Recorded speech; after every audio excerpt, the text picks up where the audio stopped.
So I kind of wrote y negative x, and I know that's a 270. All right, so then these are the other two. Do we need to go over those? So after I did the multiplication, I noticed that they switched, and the first coordinate went to its opposite. So that would be a 90 degree. See, they switched places, and the first coordinate went to its opposite. And then here, they didn't switch places, but everything went to its opposite, so I know it's 180. It helps for me to write these, and then go from there. Yeah? Okay, let's talk a little bit more about rotations then. All right, the center of rotation. It is the fixed point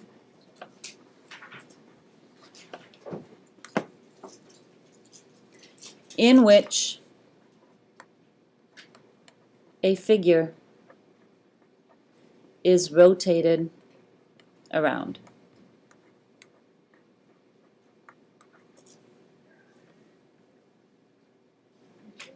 If you can't read my writing, just ask me.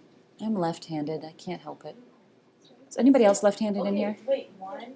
Yeah, that's it. Three of my teachers are left-handed. Really? Well, the only ones in our right mind. No, I mean like one. Okay, ladies and gentlemen, It's not like it's. where was the center of rotation for all the rotations you did yesterday? The origin, okay? Wait, you can change it? You will. So yes. So here, the center of rotation was just that point that I gave you, okay? All right, angle of rotation is formed by rays drawn from the center of rotation to a point and its image. Formed by rays drawn from the center of rotation to a point and its image. Oh my gosh, I was right. Thanks for telling me. You, okay. It's What? not, it is image. All right. So, anyway, so here, what's the angle of rotation between the green lines? It's 50 degrees. Right, because they're two rays, right? That were, yep, 50 degrees. Okay? All right. So here's the rules. We already covered the rules, and it says AB here, but it could be XY. It doesn't make a difference, right? So what happens when we rotate 90 degrees? Remember, these are our two 90-degree ones. So what happens when we rotate 90 degrees? They switch places, and it's the smaller number, so it's the first one that goes to its opposite. 180, what happens? Oh, I should use A and B here, just to be less confusing. Okay, they go to their opposite, but they do not switch. I know they should. And then again, this is another sort of 90-degree one. I switch place. I didn't switch places, did I? Gosh. I noticed that. Thank you. Okay, here they switch places, and the second one goes to its opposite. Alrighty. Here are the rotation matrices. I already covered these pretty much. Keep this identity one in mind when you start out, and then say to yourself, well, this keeps X and Y in the same spot. If I need to switch X and Y, I've got to switch the zeros and the ones. Yeah? And then either the first coordinate becomes opposite, second coordinate, whatever. Okay? All right, turn it over.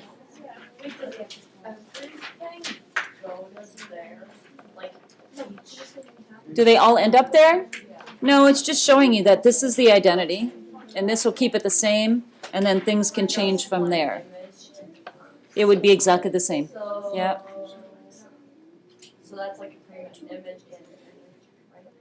Correct. If you think about a 360-degree rotation, Yeah. those things, yeah, it would land right on itself, so it would have the same coordinates. Yep. Wouldn't it change? Okay, backside. So graph the quadrilateral ABCD with vertices so-and-so. Then rotate the quadrilateral 90 degrees about the origin. So the first thing I would probably do is just plot the points. Get your pre-image.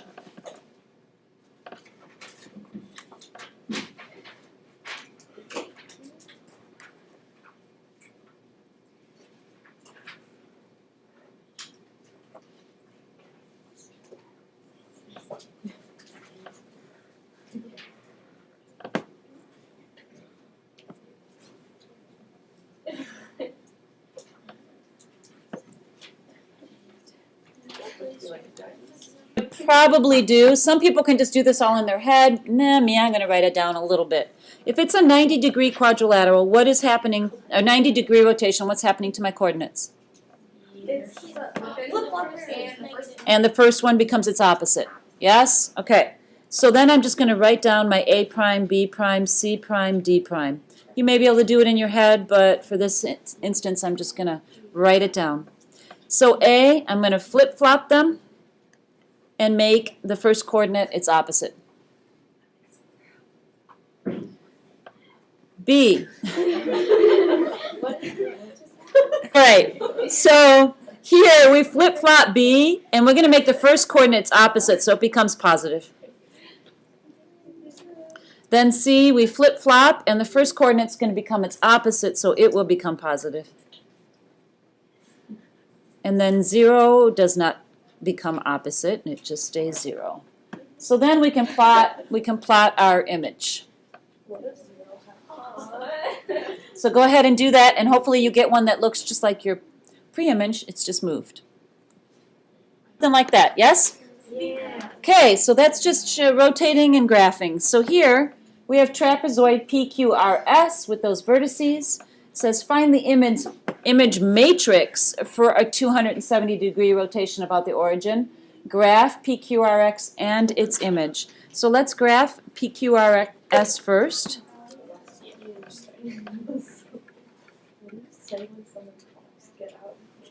Get out. Germs. Just kidding.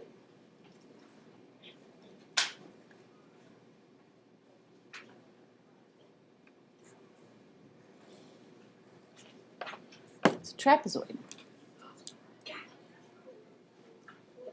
All these letters are so helpful when I'm learning my alphabet because I'm like P, Q, R, S. Okay, so 270 rotation. What happens to my coordinates? They switch. They switch. Second goes to its opposite. So I just write that down because it tends to help me. You don't have to, but I'm going to have to find the image matrix. So just because I'm going to write the matrix for my pre-image coordinates.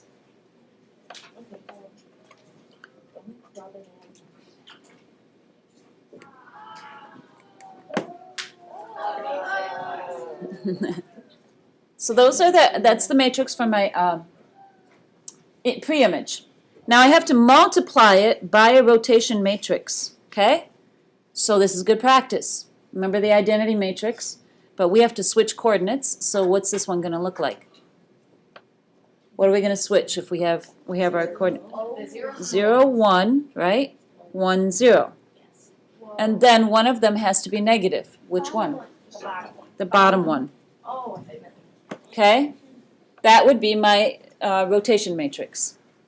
So you would multiply those two together to get your image. P prime, Q prime, R prime, S prime. You may not even have to go through the effort of multiplying because you already know they're going to do what? Switch places, and the bottom row will go to the opposite after you switch. Okay? So switch places.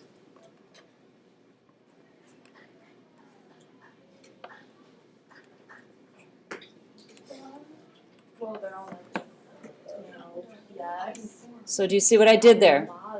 You can multiply the matrices, or you just know that they switch places and the one in the bottom goes to its opposite sign. Right? Yeah. Okay, plot it.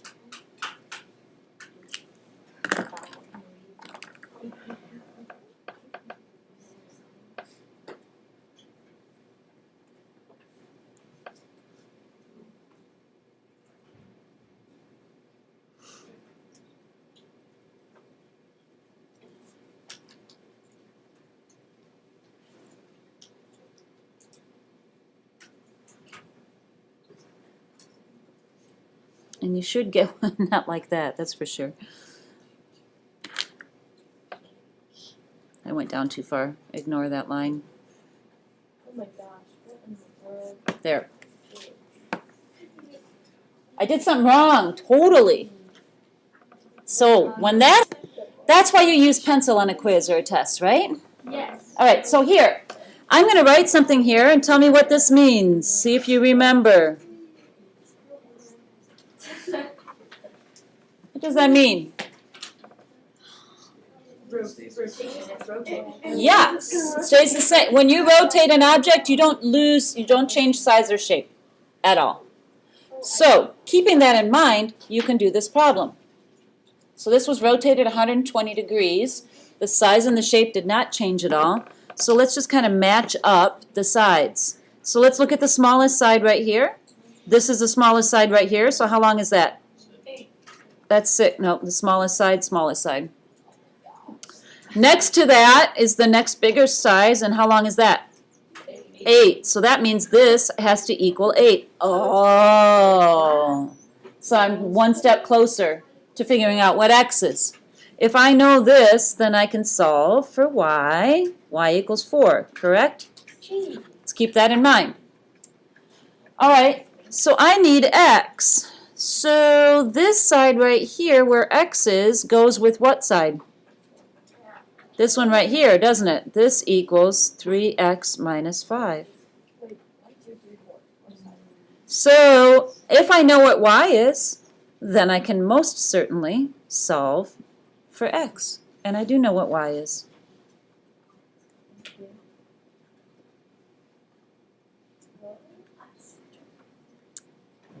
And I'm just kind of whipping through this because I figure you can do the algebra.